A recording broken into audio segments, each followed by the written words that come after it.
menciptakannya dalam waktu 4 masa sebagai jawaban terhadap orang-orang yang bertanya. Lalu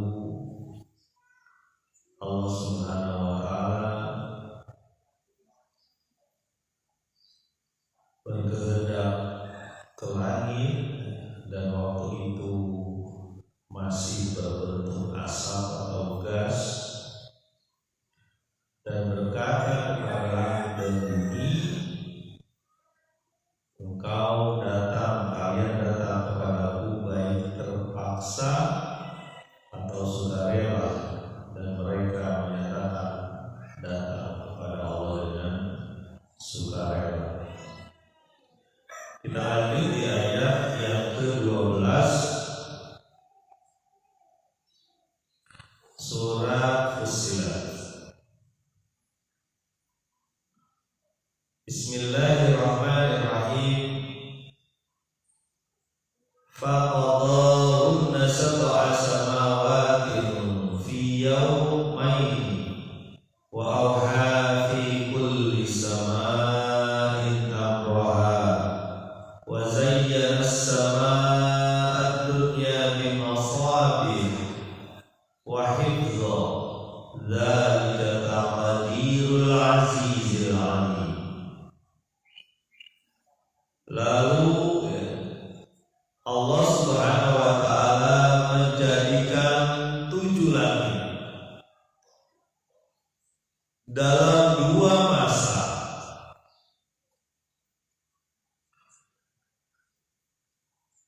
Di setiap langit Allah mempunyai perintah, dan Allah menghiasi langit di dunia dengan bintang yang cemerlang dan menjaganya. Itulah ketentuan dari Allah yang Maha Perkasa dan Maha Mengetahui.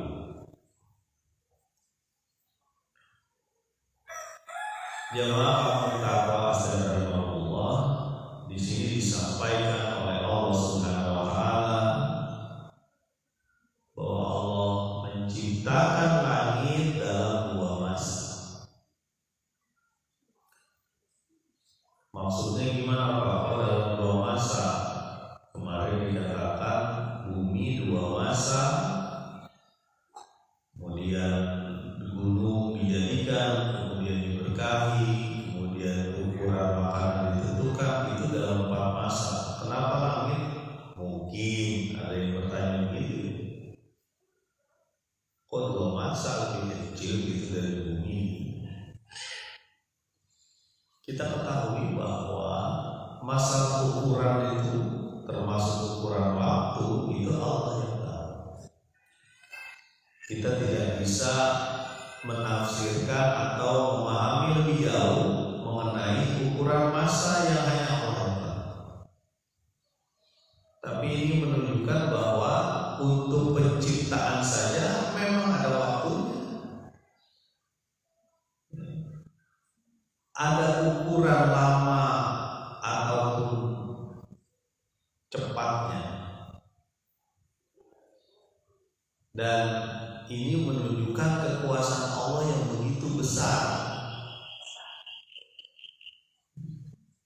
Allah menyebutkan 7 langit dalam dua masa. Langit yang mana? Kita nggak tahu langit yang mana, karena kemarin saya sampaikan makna langit itu sangat tergantung dari siapa yang menyatakannya. Contoh gampang misalnya begini, ada rumah kosong sudah lama misalnya. Di situ ada kodok, ada ada kecoa, macam-macam ya di rumah kosong dalam. Mungkin bagi dia yang selama-lamanya di situ di dalam rumah ini, makna langitnya sebatas di situ. Yang disebut langit yang di atas dia ini. Bagi kita kan lucu ya, kalau langit dibatasi oleh atap-atap dinding. Mungkin itu bagi dia. Kalau bagi manusia mungkin langit yang bisa kelihatan aja, itulah langit yang bisa terlihat aja. Di balik itu kan kita nggak tahu seperti apa. Jadi disampaikan oleh Allah menciptakan 7 langit ya dalam 2 masa. Dan itu sudah digambarkan tentang Isra Mi'raj ya. Bagaimana Nabi naik ke Sidratul Muntaha dengan lapisan-lapisan langit yang kita nggak tahu seperti apa. Wa auha fi kulli samain amraha. Lalu Allah mewahyukan di setiap lapisan langit itu perintah. Jadi 7 langit Allah ciptakan dan Allah yang menguasai juga. Termasuk ada perintah-perintah Allah di lapisan-lapisan langit. Perintahnya kayak gimana Pak? Nggak tahu. Yang jelas di situ ada penguasaan mutlak Allah Subhanahu wa taala terhadap langit.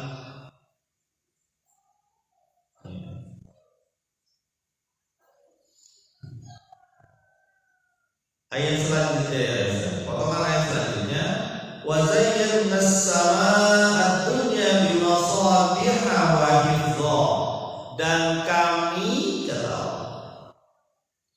hiasi langit dunia dengan bintang yang cemerlang dan menjaganya.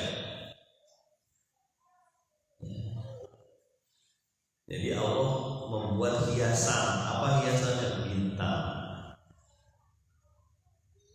Dan memang malam hari kalau ada bintang itu rasa cerah-cerah gimana ya dibanding gelap semesta tidak ada bintang.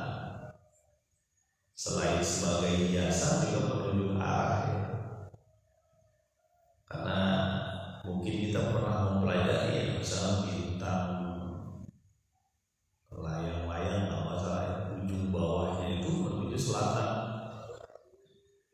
ya, ada rasi bintang tertentu yang mirip kalajengking ya, ada yang mirip singa atau apa, dan biasanya ujung-ujungnya itu ada menunjukkan arah. Itulah yang dilakukan oleh orang-orang dalam zaman dahulu ya, dalam bepergian dengan bintang diketahui dia menuju arah mana.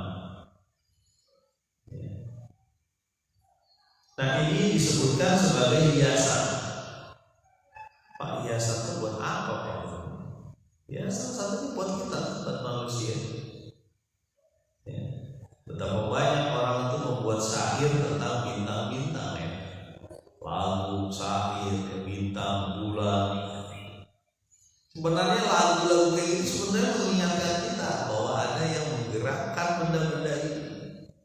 Dan kekuatannya maha dahsyat ya, yang bisa menggerakkan benda-benda langit.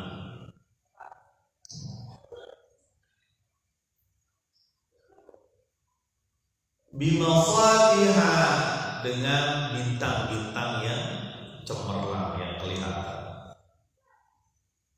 Sebenarnya ada juga bintang yang sudah mati ya. Apa bintang yang sudah mati? Mungkin memang masanya sudah selesai. Kan bintang mengeluarkan energi terus yang panas. Mungkin ada suatu saat dia mati sampai nanti Allah selesaikan semuanya. Tidak ada lagi kehidupan kecuali Allah Subhanahu wa taala. Wa hifdza, dan menjaganya. Allah menjaga susunan bintang-bintang.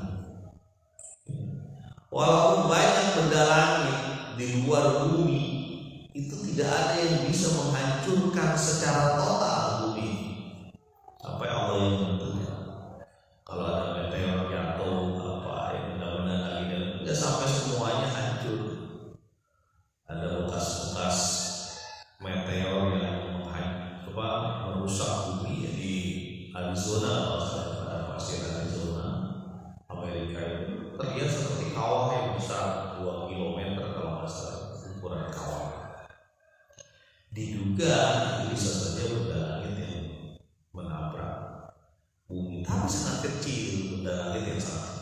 sangat kecil. Kalau kecepatannya tinggi, hebat. Saya pernah melihat bagaimana kecepatan itu bisa merusak peluru, yang namanya peluru. Ya. Kalau kita lempar sekuat mungkin, sekencang-kencangnya tangan kita kepada satu benda atau kepada manusia, itu gak bakal bisa tembus. Ya, sekencang-kencangnya kekuatan kita nih, dilempar peluru, gak bakal bisa tembus. Mungkin robek sedikit, tapi gak bakal bisa tembus sekencang-kencangnya. Tapi yang terjadi kalau ditembakkan dengan alat yang namanya senapan, bisa tembus. Kenapa? Karena cepat, saking cepat. Ada satu percobaan ini saya juga lihat di percobaan. Ada seseorang yang melempar wortel dilempar mengenai papan kayu ataupun triplek. Sekuat-kuatnya melempar wortel, tetap aja itu gak tembus tripleknya, hancur wortel. Ya. Tetapi ketika wortel itu ditaruh di senapan, di ujung senapan yang dimodifikasi sehingga bisa melontarkan wortel dengan kecepatan yang tinggi, tembus. Ya. Wortel itu bisa menembus papan triplek wortel coba. Kerasan mana wortel sama papan triplek? Kalah lah wortel.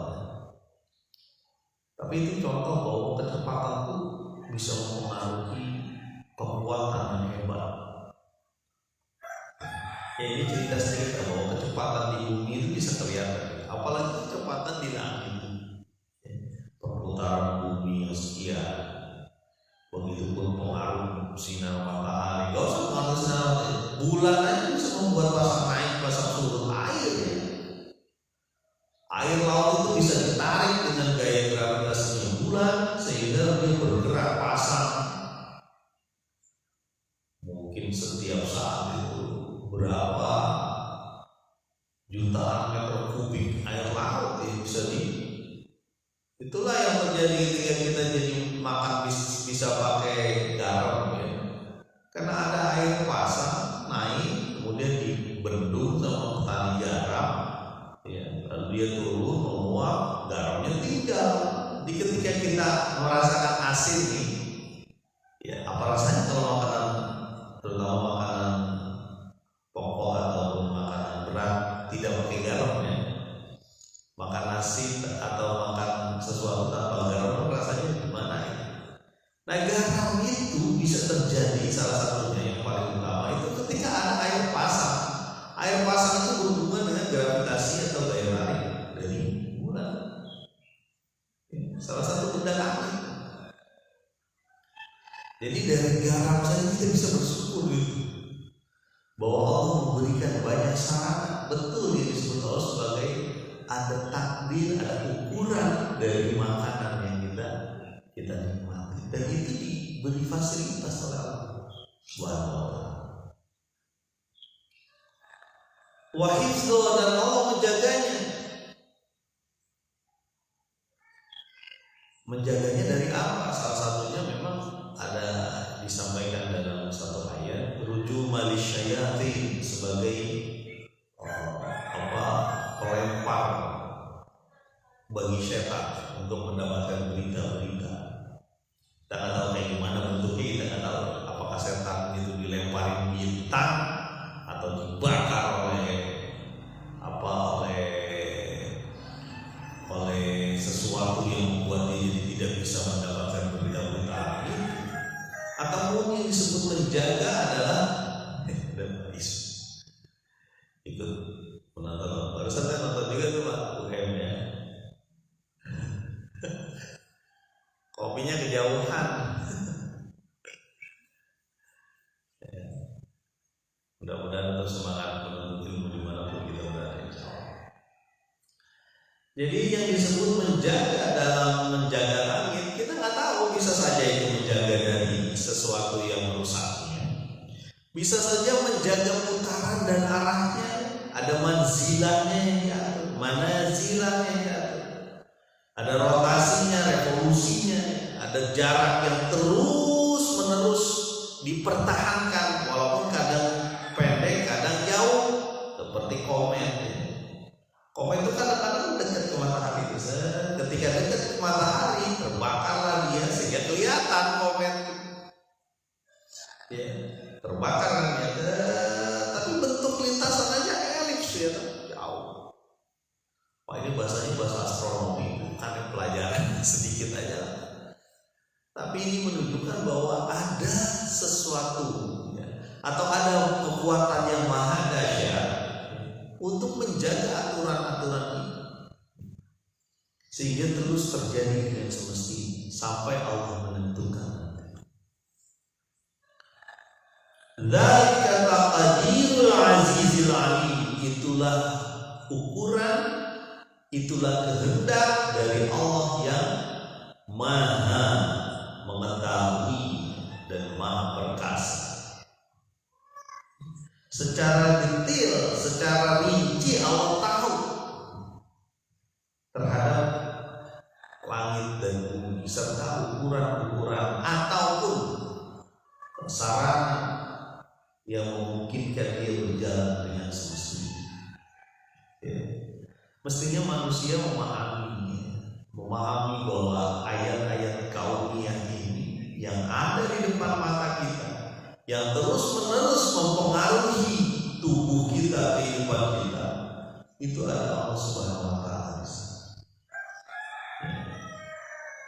Maha perkasa karena dia bisa saja menyiksa kita. Satu saja digerakkan. Kemarin saya dengar lagi ada tanah pecah di daerah di Bogor juga. Daerahnya saya lupa. Ada Bu Arun selamat datang. Mudah-mudahan terus semangat berpakaian takwa dan menguatkan hatinya. Di Bogor baru beberapa saat yang lalu ada kawan di Facebook itu datang menghubungi melihat bagaimana pecahan-pecahan retakan tanah. Seperti saya jadi ingat waktu 2019 awalnya bagaimana tanah longsor juga membawa retakan tanah mengerikan tuh kalau saya lihat di daerah Nanggung. Di tembok-temboknya itu retak gitu, mengerikan. Kalau tembok tanah juga retak gitu. Kalau retaknya kecil iya, cuma ada yang sekian sentimeter berbahaya. Jadi kalau Allah gerakan satu hal aja itu bisa membuat manusia itu nggak ada apa-apanya, nggak ada yang bisa disombongkan dari manusia. Seperti retaknya dan belahnya tanah ketika Qarun menyombongkan diri. Begitupun air laut yang tadinya enak kita berenang di sana ya, kita menikmati air laut ya, ternyata bisa menjadi air yang membahayakan Fir'aun di sana ya. Jadi betapa kita manusia gak ada apa-apanya di hadapan Allah Subhanahu wa Ta'ala. Kalau kita sombong, gak mau taat, lucu gitu. Bumi sama langit aja taat dengan sukarela ya. Dengan sukarela kan bumi dan langit taat. Ayat selanjutnya ayat ke-13 surah Fussilat.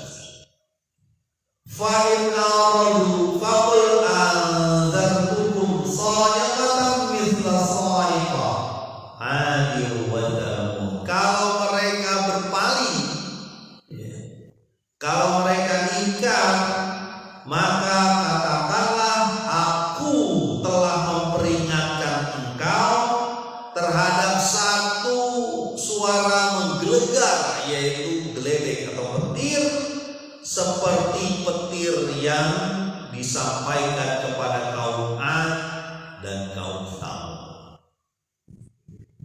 Nah, ini bentuk ancaman. Apa ancaman?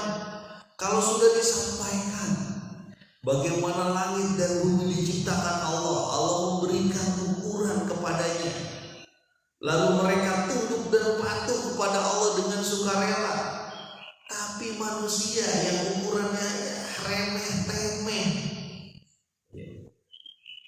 mau membangkang terhadap perintah-perintah Allah. Kata Allah Subhanahu wa taala, katakan ya Muhammad, aku memperingatkan kamu terhadap suara yang menggelegar yang menghancurkan kaum Ad dan kaum Tsamud. Wah, serius banget. Mudah-mudahan terus semangat untuk memimpin menuju ridha Allah. Petir yang menggelegar yang menghancurkan kaum Ad dan kaum Tsamud. Fa'inna radu, kalau mereka berpaling, tetap nggak mau tahu, udah disampaikan bagaimana Allah menguasai seluruh makhluknya termasuk langit dan bumi, tapi mereka masih tetap berpaling.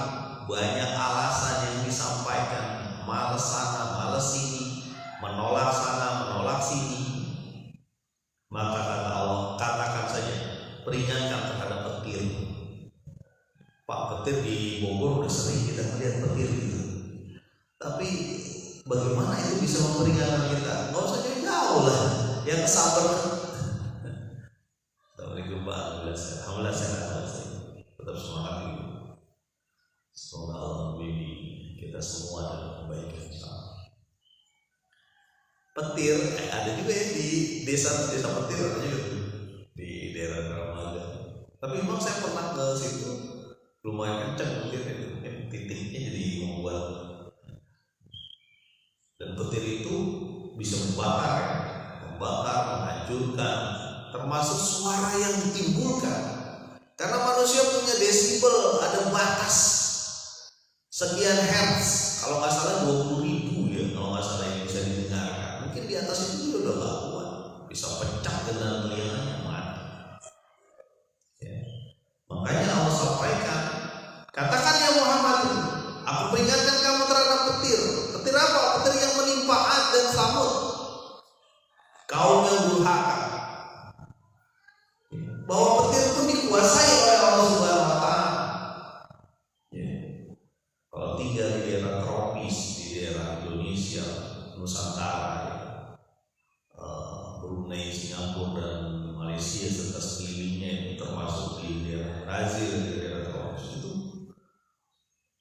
perubahan cuaca terasa sekali ya. Sama juga di daerah dingin 4 musim juga. Dan itu sangat membuat kita juga khawatir itu. Kalau lagi ada angin puting beliung ataupun ada tumbang banyak pohon, udah ngeri banget. Ya, itu satu saja yang Allah gerakkan, air dan udara ada 2 lagi. Belum yang lain. Ya, dengan kekuatan Allah Subhanahu wa taala yang bisa menghancurkan banyak hal. Jadi Nabi SAW basyira wa nadhira, memberikan kabar gembira dan memberikan juga peringatan. Salah satu peringatannya adalah apa? Bahwa ada negeri-negeri yang sudah dihancurkan Allah Subhanahu wa taala, dan negeri-negeri itu sering Anda lewatin, sering Anda lihat. Kalau dia berjalan ke Syam atau berjalan ke orang Quraisy, sering berjalan ke Syam atau berjalan ke arah Yaman, sering Anda lihat. Coba Anda perhatikan, dan biasanya cerita-cerita tentang kota-kota yang ditinggalkan itu turun-temurun disampaikan lewat lisan. Mungkin ada yang lewat tulisan. Disampaikan bahwa ini kota mati, dulunya mungkin punya kekuatan hebat kota ini. Sekarang sudah tinggal puing-puingnya, tidak ada kehidupan sama sekali di situ. Mungkin hewan-hewan juga malas di situ. Ya, kota yang pernah diazab oleh Rasulullah. Kotanya ada dan terang. Ayat selanjutnya, ayat ke-14 surat Fussilat.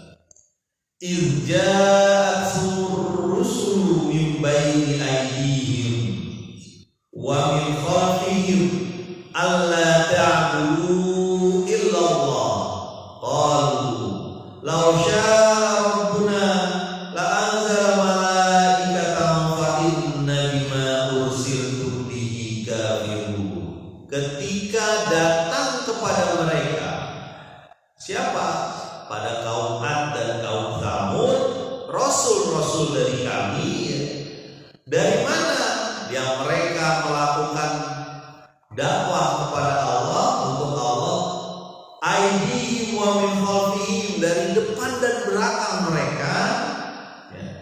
Allah ta'budu illallah, agar mereka hanya menyembah Allah saja, tidak menyembah siapapun kecuali menyembah Allah saja. Qalu law sya'una anzala malaikatan fa inna bima ursiltum bihi kafirun. Mereka berkata, kalau saja Tuhanku menghendaki, pasti akan dikirimkan malaikat kepada kami untuk menyadarkan kami. Dikirimnya malaikat, dan kami ingkar terhadap apa yang kau katakan. Nah, ini alasan. Apa alasannya? Kenapa yang diutus itu manusia? Kirim malaikat dong, dia kan lebih hebat dibanding manusia. Itulah ceritanya. Dia lupa bahwa malaikat itu bodoh, manusia itu nyata. Bagaimana kita bisa mengikuti hal yang goib? Bagaimana kita bisa melihat kehidupan hal yang goib? Makanya Allah menurunkan bahasa manusia yang diberi wahyu, Nabi dan Rasul begitu. Gimana kita kalau malaikat yang turun menunjuki kita gitu? Orang dia juga nggak nikah, makan juga apa makanannya? Kita nggak tahu. Sama aja lah kayak kita ngeliat udara nih. Sekarang nih udara bisa kita ngeliat? Nggak bisa.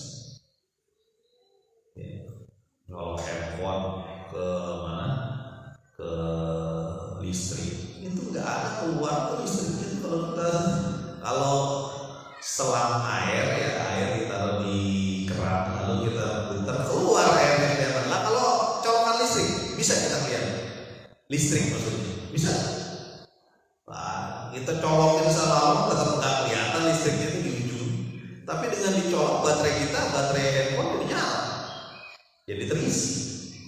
Berarti kan ada sesuatu untuk hal seperti itu kita nggak ngerti. Nah, apa yang dilakukan oleh Ad dan Samud ketika nabinya menyerukan agar menyembah Allah dari depan dan dari belakang? Artinya apa? Nabi ini terus-terusan mengajak kaum Ad dan Samud dari depan, dari belakang. Artinya apa? Terus-menerus 24 jam. Makanya orang yang menyeru kepada kebaikan, apapun profesinya, itu adalah 24 jam. Kadang diingetin lagi, kadang dipegang lagi, kadang diajak lagi, kan begitu. Dari depan, dari belakang diajak, ayo datang ke masjid, ayo datang ke musola, ayo berbuat baik pada orang tua, ayo bersedekah, ayo senyum saja sudah sedekah. Ya, jangan sampai kau makan haram, barang yang haram, hak orang lain kau ubah, jangan. Ya, mertua dihormati, tetangga pun begitu. Jangan kau membuat sesuatu yang membuat orang lain menjadi sedih hatinya, apalagi menzolimi orang lain. Inna zulma zulumatun yawmal qiyamah, sesungguhnya kezoliman itu adalah kegelapan nanti di hari kiamat. Dan itu dilakukan oleh para nabi dan orang-orang yang mengikuti nabi terus menerus, depan belakang. Artinya datang lagi. Ya. Ini kita coba sampaikan satu kisah, dan kisah ini beberapa kali sempat saya sampaikan, yaitu Utbah, ya, yang disebut sebagai al-wali. Suatu ketika Hamzah masuk Islam, ya, kaum muslimin sudah semakin banyak.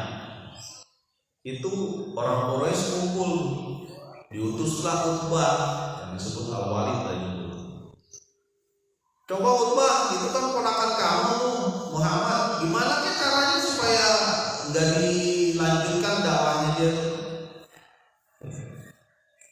Kamu sebagai orang yang dekat dengan ponakan kamu lah, kira-kira begitu, ataupun saudara kamu. Baik, kata al-wali itu, saya akan datang. Nah, Utbah datang ke Nabi Muhammad SAW. Ya. Kemudian khutbah menyatakan, wahai Muhammad, engkau datang dengan memecah belah persatuan. Engkau telah menyalahkan keyakinan orang Quraisy yang tadinya bersatu jadi kocar-kacir. Ya. Engkau telah menyalahkan apa yang kami sembah, yang bapak-bapak kita itu sudah menyembahnya dari dulu, kata Allah. Nabi duduk di sebelah. Ya. Kemudian apa yang dilakukan oleh Allah ketika Nabi mempersilahkan dia berkata, kalau engkau sakit ya Muhammad, kasih tahu bahwa engkau sakit, kami akan carikan tabib ya, supaya sembuh dari penyakit kamu. Masya Allah, Muhammad disebut sakit, menyampaikan sesuatu yang dari Allah disebut sakit. Kalau engkau pengen jadi bangsawan, sampaikan, kami akan angkat Anda sebagai bangsawan. Begitupun tawaran-tawaran lain seperti sering saya sampaikan, ada harta,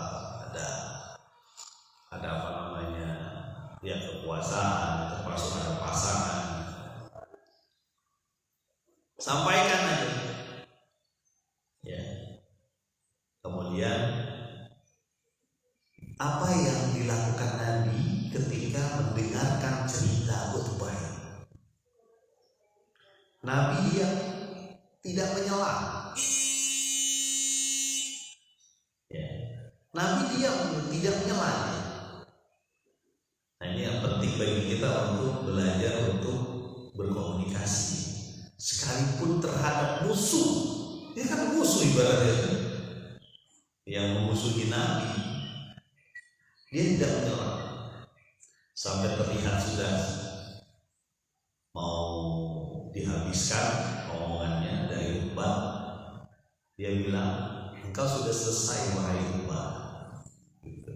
Awal mungkin kalau kita nyebutnya mamam, udah selesai mamam, gitu, kira-kira gitu. Apa yang disebut oleh khutbah? Iya, saya sudah selesai. Baru Nabi menyampaikan surat Fussilat ini, awal surat. Tanzilu minar rahmanir rahim, kita fussilat ayatul Quran. Terus disampaikan tentang Nabi, bagaimana Allah menyampaikan langit, dan disampaikan sampai ayat tertentu yang ada satu riwayat khutbah itu menutup ini mulutnya Nabi, sudah cukup. Lalu dia pulang khutbah. Kemudian kata orang-orang yang lagi nungguin khutbah, wajahnya berbeda dari yang sebelumnya. Coba, kenapa? Apa kata khutbah? Cukuplah, kamu ngikutin saya aja orang Quraisy. Aku mendengar sesuatu yang membuat aku merasa seperti walah gitu. Ini bukan sihir, ini bukan sahir. Aku mendengar itu yang disampaikan Muhammad. Udahlah ikutin saya aja. Kalau kamu ikut Muhammad, kamu akan menjadi besar kerajaan kamu, kira-kira begitu. Kamu akan mendapatkan kekuasaan, kamu akan mendapatkan, ikutin saya. Aku mendengar sesuatu yang nggak pernah saya dengar selama ini dibacakan Al-Quran. Orang Quraisy bilang gimana? Udah kena sihir ente bang. Ente tuh udah kena sihir Muhammad. Lalu batu pulang. Ya itulah contohnya bahwa mereka ini orang-orang yang ingkar itu terus ada. Ya. Pertarungan antara hak dan batil itu selalu ada dan bahkan berterusan hingga kiamat. Jadi jangan salah ya, orang-orang yang ingkar di bumi, di dunia ini sekarang itu ceritanya nggak cuma sampai di sini. Kemarin saya sampaikan di YouTube saya, berantem mereka di neraka ya, antara pengikut dengan antara follower dengan trendsetternya itu atau pemimpin mengikut ya, ribut di neraka ya.